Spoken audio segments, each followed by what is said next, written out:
This is Marvel Age Star Wars. My name is Sean, and I'm here with Brooks. Hey, everybody.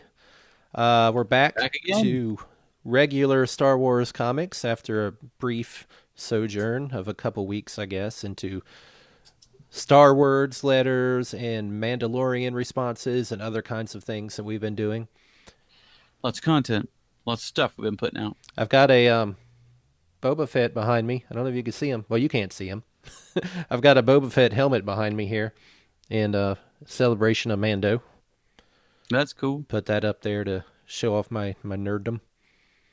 Yeah, I've Tonight, made many changes to my studio that are visible behind me anyway. Tonight we're reading issue 17. I Yeah. actually, The Empire Strikes. Sean can't see me, so you'll just have to take my word for it, Sean. But I'm going to hold up my actual copies of this comic Oh, because I will. yeah, I had that as well. Oh, cool. You hold yours up too. Now, see, Yeah, this is interesting and the because audience can see. if you recall the end of the last episode, issue 16, it says, next issue, The Empire Strikes. And we were joking about Empire Strikes Back and stuff. So this is the issue that comes next, right? Yeah, which is not that issue. The issue after that, issue 18, says The The Empire Empire. Strikes. So Yeah, I don't we know we what to talked tell about you, man. this. I'm sure that this was one of those deals, and we talked about this where production got delayed on the one issue for whatever reason, and they had this one just in the can, just in case. Either that or they cranked it out fast. I don't know, but this is like one of those classic one shots where the interior artwork's a different artist, and I think it's a different writer. So they did just kind of crank out an alternate one-off issue while the main team was working on the main book. So I'm Yeah, sure this I was took a sort of peek at unplanned. this. I was looking at the actual copy, and this is something I want to show you when it comes to the writer. So, but what do you think of the cover? We always have to talk about the cover. Very pretty. I like the cover. This is Dave Cockrum, of course. That's why it looks so sharp. An Cockrum used to do some X-Men stuff back in the day. an untold So tale of Luke Skywalker's past. yeah, not that far past though. He looks the same age. But Yeah, but it's we not like a yeah, 12-year we old see or a land something. speeder, we see Jawas, we see Sand people, see like two suns. Like yeah, they get the whole Tatooine experience right there in that cover. Yeah, I think it's a good action pose. And they got the T16s on the cover. I think that's very cool. If you're familiar with, well, you do see one in the movie. He has a model that he's playing Yeah, with like he's a in the 12-year-old. movie, That's like weird he's a because child. he's like, He's like, "Whee!" I don't think we yeah. can talk about that very much, though. See if I Well, can no, we're not. just pull a random thing that's on my desk. Yeah, just wee, yeah. Like, Well, we have it for display Luke plays with because we're spaceships. What a an different idiot! kind of man child. He's actually playing with it. I don't find myself doing that very often, but or at Yeah, all. well, it happens sometimes. So, the colors are a bit much. This blue is always every time. The blue looks Yeah, like, much lighter and much more neon looking. I don't know why. The and the darker green colors. too. The green up and next to Luke and the little under the price. Hmm. I like it's I really still do think only that they're 35 cents. using. They just went to 35 cents like not even a year ago before this, didn't they? I just Yeah, the massive first Star Wars inflation, I guess. issues were 30 cents and then they went to 35. Now it's like still only 35. I wonder if they were competing against DC's prices at the time. Be curious to see what the average DC comic. Nowadays if you buy And then say comics we're holding out. the price is really little because they don't want to tell you. It's like only 4.99. Yeah, At the controls of the Millennium Falcon, Luke Skywalker takes a lone watch, smiles. look Why how is he big at that the cockpit controls looks. of the Millennium Falcon? Why isn't he smiling? That like basic direction trimp. Yeah, but why is he flying the Millennium? Does he know how to fly the Millennium Falcon? I guess I don't Is know this why. It after looks they? like he's sitting in the pilot seat and using the co-pilot controls, so maybe not. Is it? Yeah, this one looks good. I'll just try this switch. So It's not a left-handed controller. That is the wrong side of the is this spaceship, after Luke. they left the ocean planet, whatever it's called, Was that on Drexel? I don't know. Drexel? They named that planet. It was part of the Drexel system. I I mean, don't I think they assume ever. that this is taking place for after they left that and dealt with the pirate. I guess. And he's just messing around in the cockpit of the Millennium Falcon. Exulting in the feel of her instruments. He finds his mind jogged back to another time, another place, across the galactic reaches to his home world. Check it out. Chris Claremont. Nice. I just noticed that when I looked at it earlier today. I was like, oh, cool. Chris Chris Claremont's like I'm my... pretty sure. Well, he was an X-Men guy too, obviously. Yeah, he was the X-Men guy. Back in our day, yeah, he redefined He the wrote it X-Men for like into what people 15 understand years or something, yeah. And this was in his Yeah. prime, late 70s, early 80s. He didn't launch that. I think Lin Wein actually launched that storyline that introduced the new characters. He did. Lin Wein did the giant size special, which was the introduction of the new characters. But the first X-Men issue after that was 94, and that's when Claremont took over. So Lin Wein only did that one. He did that one issue, the giant size special, which I thought I didn't. A lot of people love it. I think it's kind of weird. The story has to do with Krakoa, that living the living island thing. Yeah, I remember that. That's cool. Yeah, you got Herb Trimp on here. He's. I've never been a huge fan of Herb Trimp's style of art. I think it's all right. Go easy on him. It's fine. I mean, the layout's fine. It's clean. And it's every time I change page, garbage. Yeah, trash. Every frame. Yeah, be fine if it wasn't Trimp. Tatooine. That's a very repetitive criticism. Endless miles of sand-swept desert and rocky wasteland, baked by the glare of twin suns, which are pink for some reason. Maybe it's sunrise, sunset. A world seemingly too harsh, too barren to sustain life. Yet, life is here, and in great variety, almost as varied as the forms of death. Of death! Just the forms of death! Oh, so that's a womp rat. This little green lizard-looking guy. I didn't think they'd look like that. Yeah, they're significantly less than 2 meters. Yeah. I was terrified of womp rats when I was younger. Like, what do you mean? They're not much more than 2 meters. I thought they were like, Jesus Christ, how big are these rats? The Princess Bride, the rats of unusual size, or whatever. Yeah, that's like nutria. You ever seen those? Mm-mm. Oh, just Google it at some other time. It's okay. Giant. They're literally giant rats. The womp rat pauses and sniffs the air. There are larger predators on Tatooine, but none any more swift or cruel. I would have thought of the womp rat as a predator. Or instinctively aware that this life-death cycle is as unending as the rock and sand. Fidel! Gosh, Luke, that's kind of cruel when you think about it. Yeah, just walking around just shooting animals from your car as you drive by. There's nothing to do here. We would bullseye womp rats from our T-16s. What's the difference? It's kind of mean to think about. It's like wildlife. Kapow! Ha ha! Sucker! In this just barren wasteland desert, I find the one living thing trying to survive and destroy it. You want to read Luke? Yow! Well, the gang hears about this. Any of them might bullseye a womp rat from their skyhoppers, but I bet even Biggs never made a one-handed shot with an energy rifle while fighting on land speeder's controls. He's so happy. And just like him. Yeah, now he's smiling. And the fact that in that fight, his banking land speeder almost flipped over doesn't even pierce young Luke Skywalker's enthusiasm. I like that panel where he's running with the gun. Yep. The nice energy rifle. Yeah, with his energy rifle. Shoot! Holes filling up from below. The pack is scattering underground. Proton grenades couldn't dig them out now. At least this one won't be gnawing any evaporator cables. Well, and the bounty on him, I like they're trying to give him a story reason. Like he's not just mean. Yeah, it's like I guess the farm. I guess they're pests. I guess. And the bounty on him might be enough for those macro binoculars I've been wanting. It's like, this is where he got his macro binoculars. Man, prequel time. So Skywalker, a Star Wars story. So people will just straight up pay for a dead womp rat? They'll give you macro binoculars for one dead possum. That's a lot. That's big money, macro binoculars money.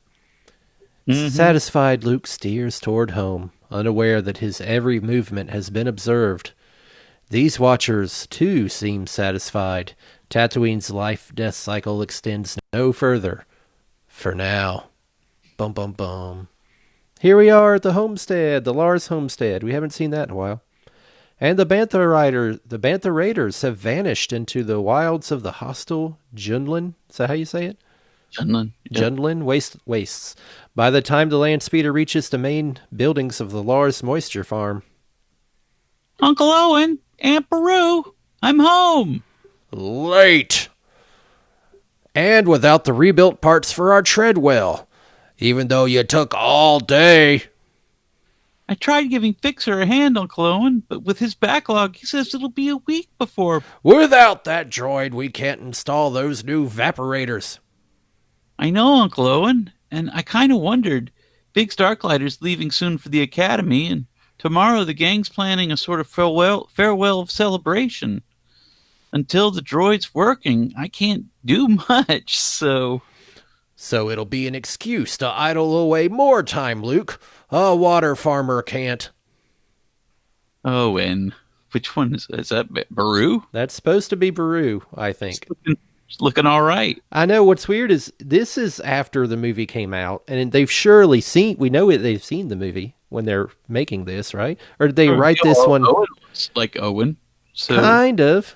But he looks like close enough, yeah. Is it trying to make him look younger, even though this can't have been that long ago? I mean, her hair wasn't even... I guess it was kind of black. Was it brownish black? I don't know.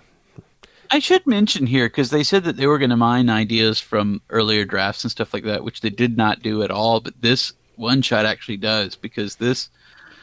I don't know that it directly lifts any of the dialogue and events, but this is very similar to stuff that you'll find. If you listen to the radio drama, the scene is there, and I think that it's still in the novelization where you see Luke interacting with the gang from Tashi Station, and they don't like him. You'll see them in a minute, and they're all jerks.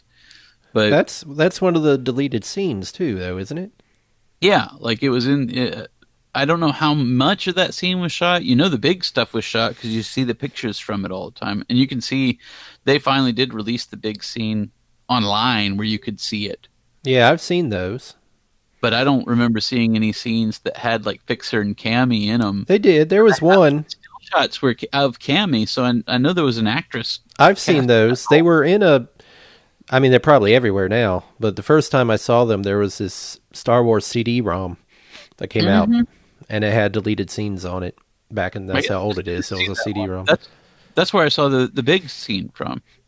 I'll see if we can't edit some of that onto here so people will see what we're talking about. But there was a lot of firing earlier. Hey! I tell you, Luke, the rebellion's a long way from here. This planet... Big hunk of nothing. I doubt if the Empire'd even fight to save the system. Hey, you watch it. Don't worry about it, Wormy. Yeah, because it's kind of neat. I mean, they are bad scenes, and it was smart to cut them, but it's fun to see that background kind of stuff, especially in the context of stuff like this, because they definitely did mine that for this story in particular, because you get to see Luke and I don't think he threads the stone needle or anything like that in this issue, but that's a big sequence in the radio drama with him and his friend Wendy, and is one of the gang, and a lot of those. I think all of those characters are probably in this issue. Oh, and Biggs is Luke's best friend. He'll be gone a year or more. You let a brother leave without saying goodbye. Haven't you wished? Enough, Beru. Man, he really is a jerk in here. You can go, young man, but don't ask for anything else until we have a functioning treadwell. And if any evaporators break down... Oh, they won't, sir. I promise. Here's another neat thing. Like, they make the obvious assumption that everybody made that Owen was Anakin Skywalker's brother. Mm-hmm. I didn't think about that. She's like, you let your brother leave. Totally left. Didn't even occur to me. And then, well, that's because they muddled that so bad in the prequels that it does. The reason that Luke would even call them aunt and uncle is pretty flimsy. Like, he could have left them with anybody, and he could have called them aunt and uncle. because they didn't know him from anything. Were they related to first movie makes Shmi? it seem- I can't remember. Owen was the son of the man that Shmi married. Oh, so they're like in-laws. Yeah, they're like Okay. brothers-in-law. That's right. It's been so long. So, yeah, technically we could call him uncle, but only if he knows what his actual parentage is, which he doesn't. So it really doesn't matter. He could have left him with the two of them and said, just act like he's your son, and it would have made more sense. Gee, I never figured Uncle Owen would give in. What happened between him and my father? Nothing really, Luke. Perhaps Owen just depended too much on your father staying with him on the farm, so that at this point they think it's Vader, Yeah. like the writers. No, not at this point, no. Well, it's That's because they don't know it's his dad. Yeah, you're right. Yeah, But they his know dad that was his dad killed became a Jedi and killed fought by in the Clone Vader. Wars. That Yeah. was established. But at this point, that's all we know or think we know in the lore is that his dad. We don't even know the name of his dad. Like we said, if you go back to the comics where they're calling him Tan. Yeah, and they think They he was didn't killed know by anything. Vader. Okay. Like he does with me. Whenever I mention going to the academy like Biggs, He cares for you, Luke, in his own gruff way. I guess I know that. And all his effort on the farm is to build something for us after all. Makes me feel like a traitor to even think about leaving Aunt Beru. Still, some crazy part of me keeps feeling there should be more. Maybe I'm just afraid to grow up, to face responsibility like Uncle Owen. What else could it be? I feel bad that they're working to build like a, I don't know, like a business or something. It doesn't seem like they made much headway by the time Luke actually leaves. You know what I mean? It's like, I know Uncle Owen's working real hard to make something for us. Like, You're just eking out an existence, That's all Yeah. you can do. You're a moisture farmer. It's not like they're waiting for that big harvest to come in. to her regret, Beru Lar's only answers is silence. Why is that her regret? Because they assume she knows more than she's letting on. Tatooine's dual sunset passes, and night comes to the isolated farm. Where in the complex garage, Luke completes a tune-up. There. It's tiny. Yeah, I the old thought- skyhopper is ready and raring. Rarin'. Let me just check the controls the last time, since I didn't mention to Uncle Owen that this celebration's at Beggar's Canyon. Everything's got to be tip-top.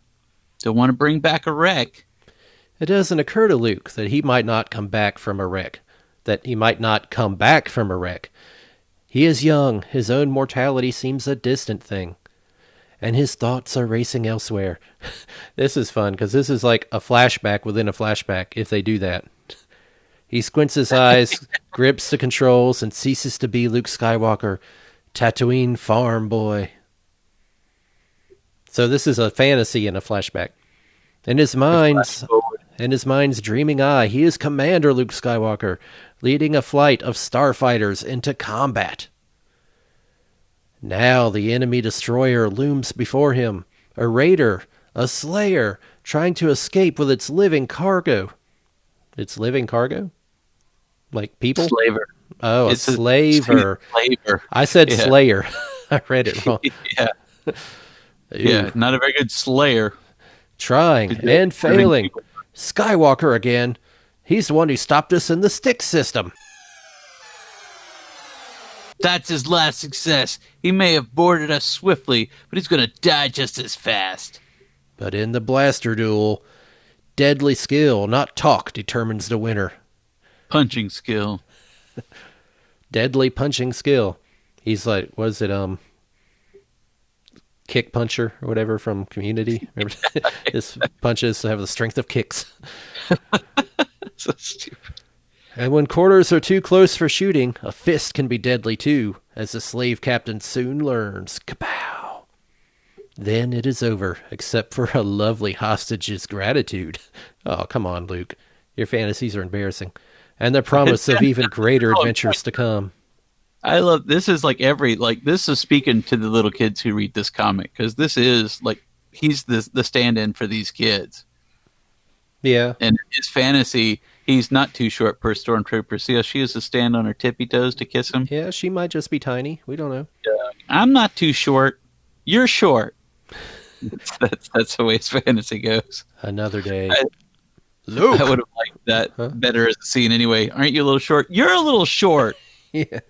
Aren't you a little mean to be a princess? Yeah, aren't you kind of an asshole to be a diplomat? Luke, have you gone deaf or fallen asleep? Box him on the ears. I've been yelling for the past 5 minutes. I'm shutting down the external power. Well, sorry, Uncle Owen. I guess I just got wrapped up in my work. If you'd put as much dedication into maintaining our evaporators, we'd have the richest moisture farm on the planet. I'm sure going to try, Uncle Owen. You'll see after tomorrow. I love Luke's attitude's always the same. Soon, I'll give a crap. Yeah, he is they did a decent job in this of making him a teenager. Because he's always thinking about adventures and girls, and it's not thinking about the work, but he's still like eager to impress his uncle and be good. Getting wrapped up in his work while he's thinking about space princesses, being grateful. Beggar's Canyon. Any adult on Tatooine will tell you to avoid this twisting, mile-deep testament to the power of erosion. Any teenager will tell you it's the only place on a dull backwater world to find a few thrills. This has got a little bit of that American Graffiti vibe, too. These kids go down in their muscle cars. Yeah. If you don't mind risking the family skyhopper, and maiming your own neck. I can't read tonight, man. What's up? Hey, pigs, over here. I see you waggling your wings, hotshot. Glad you could make it. But just cause this is the last get-together of 2 shooting stars. Don't expect any breaks when the run begins. So is it like a race? Yeah, I'm assuming they're racing at this point. That's what they used to do. Luke doesn't, and it seems none will be necessary. As the starting signal is given, he power dives for the yawning canyon mouth to grab the lead in the snaking 2-mile stretch of sheer walled nightmare. I really like the wording on these things. He's all about the narration. Now, tell me that dude right there isn't just a straight-up G.I. Joe man. He is a straight-up G.I. Joe. Trent did some G.I. Joe drawing, like some of the art. That was years later. That guy, I'm just saying, like, he just has a generic G.I. guy that he'll use. I mean, he's got the haircut. He's got the straps on his green turtleneck thing. Looks just like Zap. He does. You're right. At its far end lies the area's largest womp rat burrow. For a good reason. The only shooting approach is through the labyrinth that is Beggar's Canyon. You can't fly over it. They act like you have to fly through these twists and turns to get to something. Yeah, I assumed that they just did that for the sake of the race, but you could definitely fly just right over it. Maybe skyhoppers can't go that high. I don't know.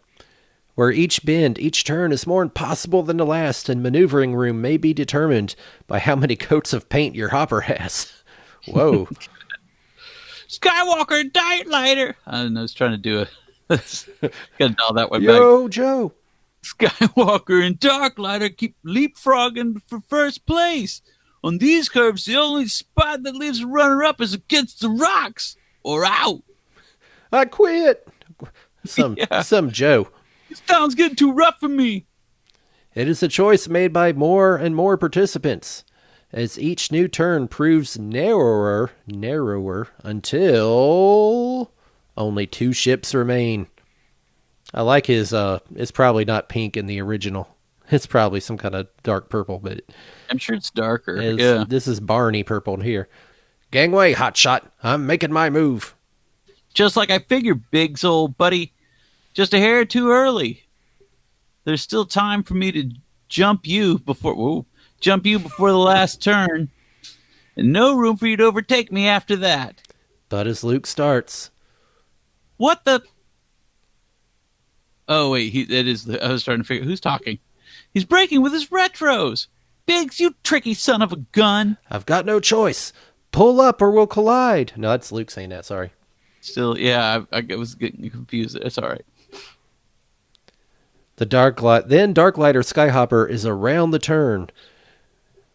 Ground charge missiles scoring on Womp Rats. Ground charge missiles. It's a rough place where just regular vehicles have missiles. Well, for the Womp Rats, what do you expect? I guess that's rough if you ask me. Yeah. Like, why do you have missiles? Like, for our rodent problem. For the Womp Rats. They're chewing our evaporator cables.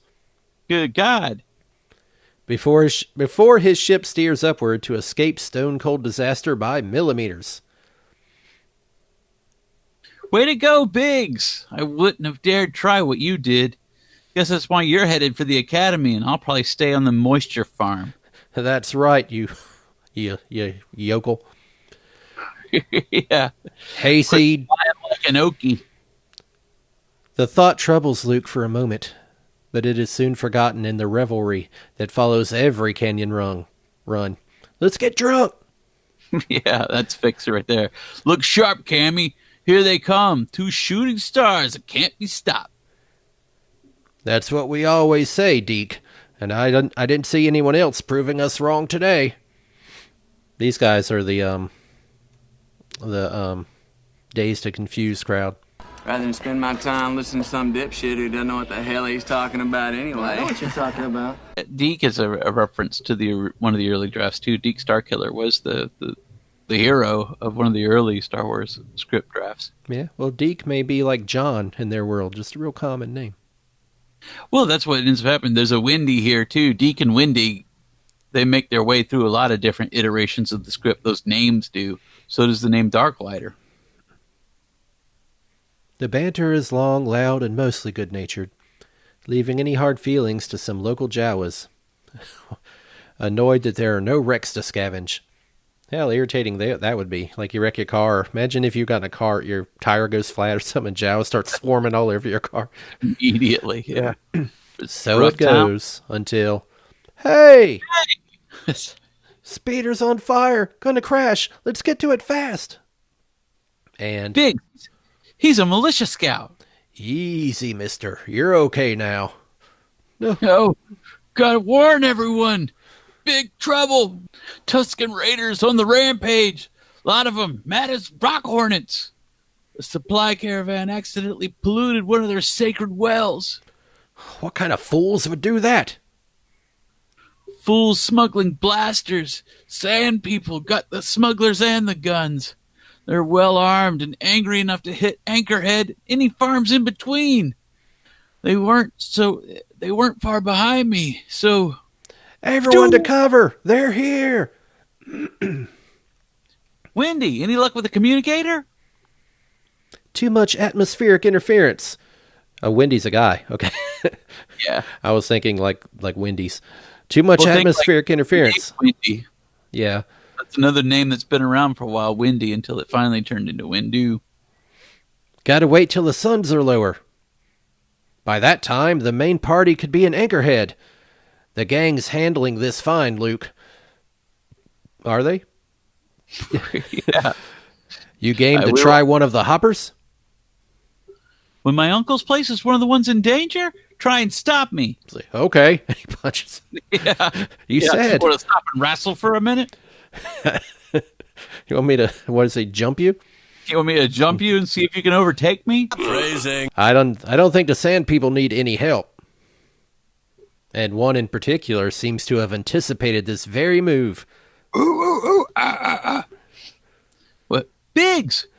Blast them and their ability to pop up out of nowhere. Move away from me, Luke. So instead of swinging that, what do you call him? Gaddafi? Gaddafi? Yes. Gaddafi? I don't remember how it's pronounced. Gaffy stick. I always thought, though, too.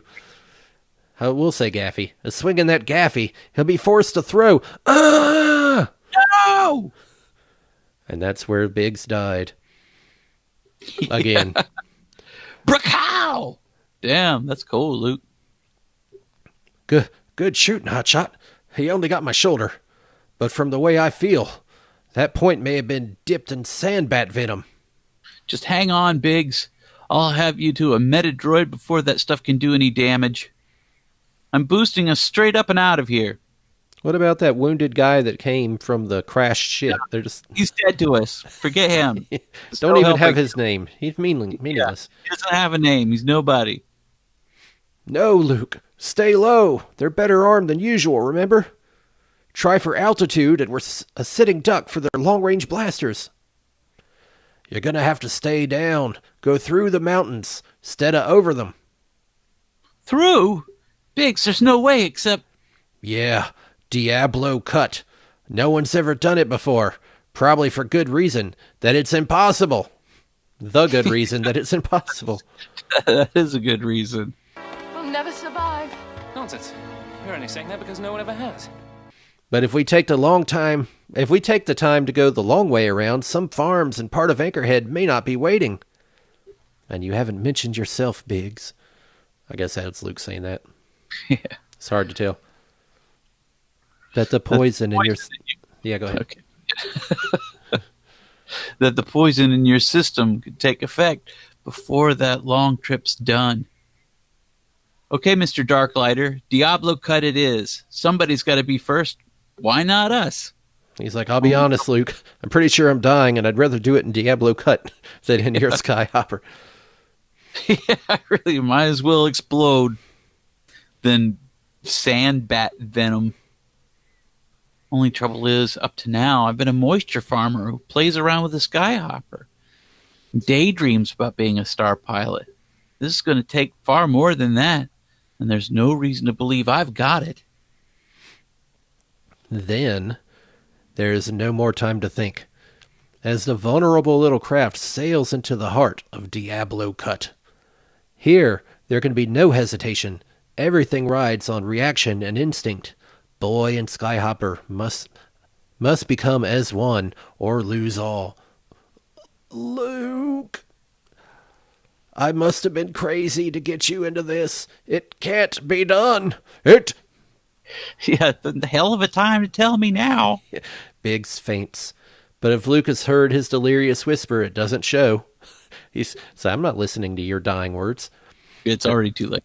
As he pushes steadily onto the erosion-carved chaos of the cut, finally soaring into cavern darkness.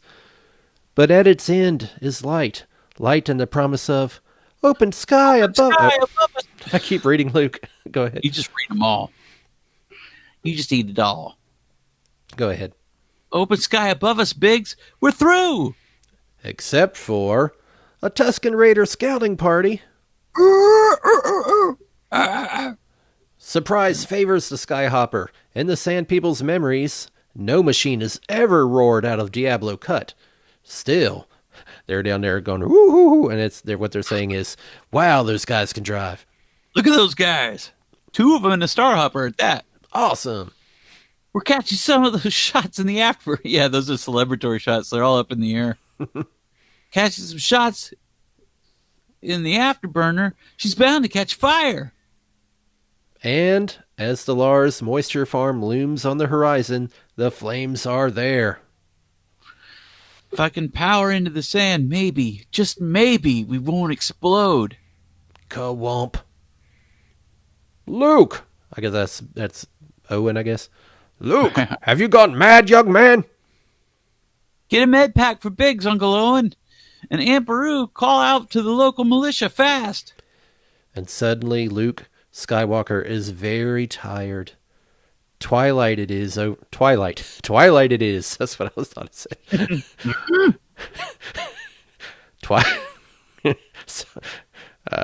Twilight. It is over. With the militia's arrival, the Tusken Raiders are swiftly massacred. They're swiftly turned back into the Junlin wastes. Luke stands alone, thinking of Diablo Cut, of the way he somehow reached deep within himself there and did the impossible. Too bad there's no witnesses, Luke. Even Biggs didn't really see it happen. I guess you can find some Tusken Raiders to vouch for you. It was like some kind of test. Whatever else comes out of today, well, I feel like I passed it. And with that passing, Luke knows he can never be a farmer. He is too freaking awesome. Yeah, he is a badass. He has briefly touched the stuff of his dreams and found them possible. Some way, somehow, he knows he must reach out again. And of course he will.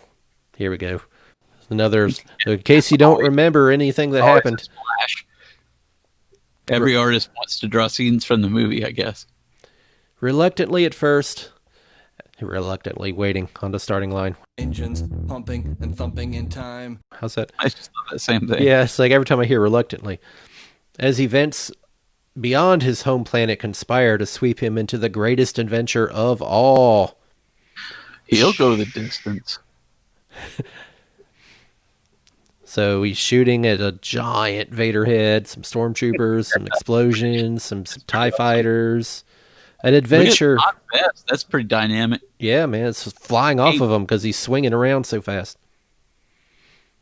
And Chewie hasn't even thrown anyone. An adventure which reaches a chilling height with the Battle of the Death Star. I guess that's a battle. Yeah. I mean, there were people getting blown up, so yeah. It's just small. It was just like 20 ships, but I guess you'd call that a battle. But one which still continues, even now. Continues and grows. Hey, kid, don't turn space happy on me. Oh, Han, no problem. I was just thinking. Pretty deep stuff, it looked like. Sorry I'm late relieving you. Couldn't resist grabbing a few extra winks. You must be screaming to get out of that seat. Hours at the controls of deep space can be pretty boring. Do they need to control it in deep space?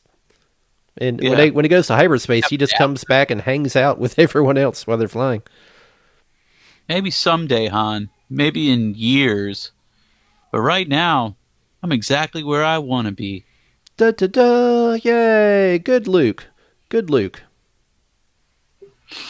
Yeah, they actually didn't get into the side characters aside from naming a couple of them. Fixer wasn't even shown.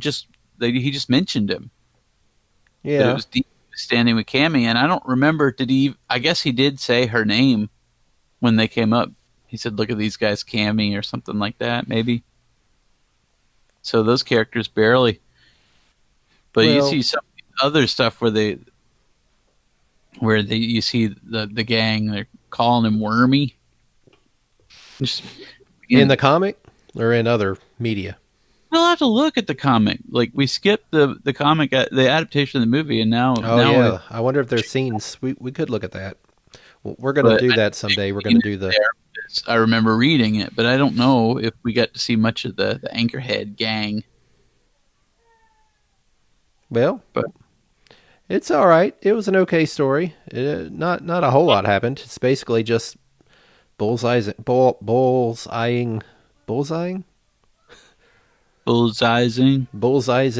womp rats, and then getting attacked by Tusken Raiders. He has to fly through the canyon, and then he crashes. I bet the skyhopper, I guess, gets fixed because, or at least his model of it does.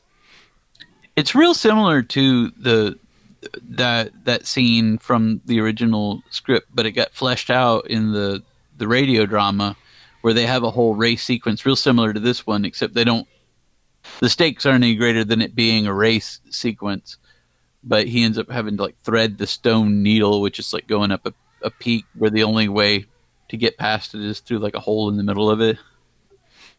I think this is all right. I think a race makes more sense than an actual, you can't fly high, they'll shoot us down. You got to go through the Diablo's cut or whatever. Well, and it is a bit weird to see Luke just straight up shoot a guy and kill him. Man. Well, it's just another womp rat to Luke. Good God, I didn't realize that just sometimes we got to go out and kill sand people. It's like Luke's kind of a... just like he goes into the cantina, it's like, I've got the death system, blah, blah, blah. He's like, I'll be careful. He's kind of cocky. Yeah, we might have been underestimating Luke in that whole situation. He wasn't taking it very seriously at all. It might have been fine. And then, he shoots stormtroopers without any second thought. It's now like, I've never killed someone before. It's like the first time will stay with you forever, like they do in movies. He says, kills a million people and they throw a party. And he's fine. Yeah, that's true. So yeah. art He's got a little bit of his father in him. Oh, that's all I'm saying. It's a fact. He doesn't say yippee while he's leaving his family's charred remains behind, but still. Yeah, all he does, he goes, like a good movie, like, oh. I'm turning my head, you can't see it, but I'm doing Luke's little GQ moment, his little, Zoolander pose. So next issue is The Hand of the Empire. Which is when the Empire strikes. I know, it's supposed to be The Empire Strikes. It'd be funny if issue 19 says The Hand of the Empire on it. Like, oh, you're messing with me. I'm so confused. The Empire always strikes. What do you want from us? That's what they do. Not happen. They even made a movie about it. Well, next week, we'll get back to our regular. We'll get back to issue 18 and rejoin the continuity that we were following with them coming off of the ocean planet. We'll get back to present tense, I guess. Also, make sure you guys stay tuned for our Mandalorian reaction episodes. We're going to film one tomorrow. So we'll have I don't know when these episodes will fall in the order, but we're a few episodes in on Mando already, so yeah. So and we're not getting them out the day after it airs. Like a lot of people probably get it out like an hour after it airs, but we don't have the time to even record the day after it airs. Yeah, so. But if you like listening to us, it's fun. But we have been usually within, like, right around the time the new episode comes out is when our commentary episode will be ready. And that's about the best that we can offer as a turnaround. So check out TV Ate My Dinner. It's got .com. It's got a lot of our podcast stuff on there. Check out Sean's book on Amazon. Yeah, The Cosmic Unconscious is on Amazon. You want to read about the psychology of Star Wars and the Jungian archetypes? That's in there. All right. I guess that's all we got. Yeah, Facebook. Just check us out on Facebook. Thanks, everybody, for watching, and we'll see you next time. Until then, my name's Brooks. I'm Sean. And bye-bye. Bye. Snoop.